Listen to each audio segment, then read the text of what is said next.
Welcome Aries, February 2024. This is your horoscope. Welcome to those of you that are new. We're going to have a quick look at this chart here and see what's coming up for you. And in particular, I would love you to focus on this 11th house.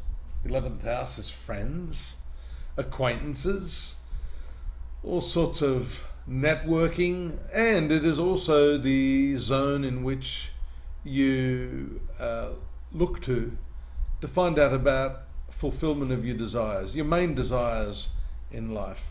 And apart from the sun here, we can see that very intense transformative influence of Pluto on your horoscope. This means the people you're going to meet, the relationships you forge in this coming period. Have a look at that on the 5th.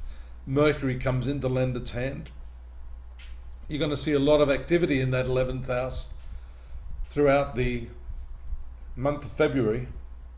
It's a short month, but I can assure you it's going to be an intense month. And you know, when these personal planets like Mercury, and you'll see in a moment the moon, make contact with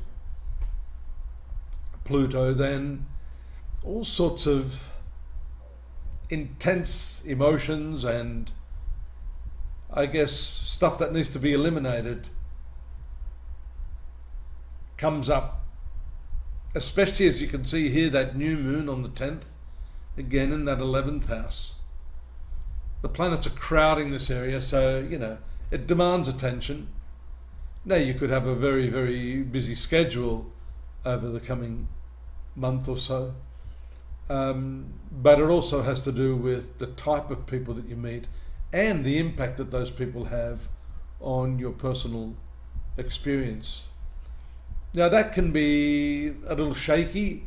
It can show that some of the relationships are in for some very intense fiery moments. As you can see there on the 14th, Mars makes its way into a perfect conjunction with Pluto.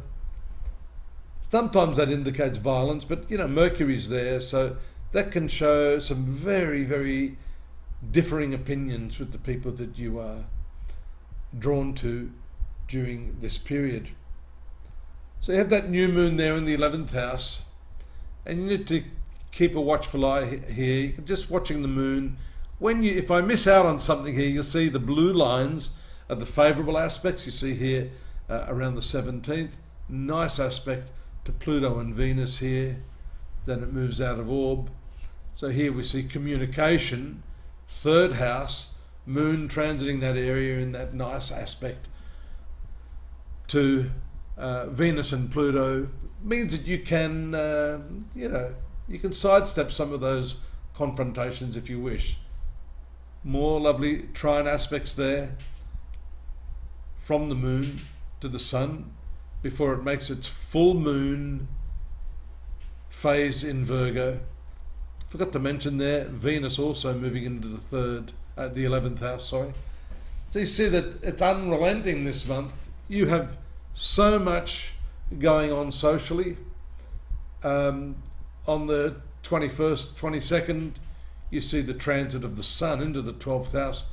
That's going to bring the pressure down a little bit. You'll find that you don't have quite as much going on, this 12th house with Saturn, and then Mercury on the 23rd moving in there to bring some, I would say, needed relief. The full moon phase takes place on the 24th here, moon opposite the sun, and that full moon is in your 6th house. So we see the need to carefully monitor your health, your well-being, and your peace of mind, because moon rules this 4th house.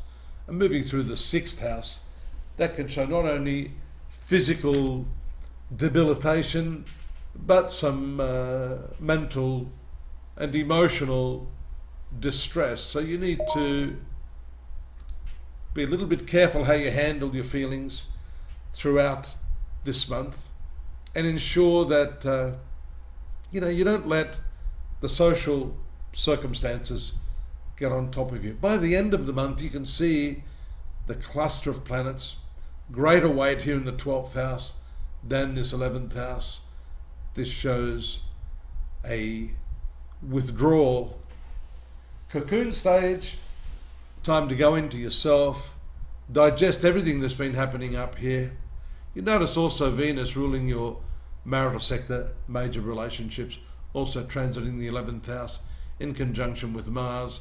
This is your ruling planet Mars and your nearest and dearest. Here, bringing some good times for you, an excellent period for you to cement the bonds of love and to rejuvenate your relationship at the close of the month. We have more. If I've missed out, you probably think, he didn't say much about my career or money. There's more stuff there at astrology.com.au. Please subscribe, help the channel along. We need all the likes and subscriptions we can get. Get the extra information there at astrology.com.au. Drop me a line. I'm more than happy to hear from you. And I'll be back next month, same time, same channel. Look after yourself. Bye-bye.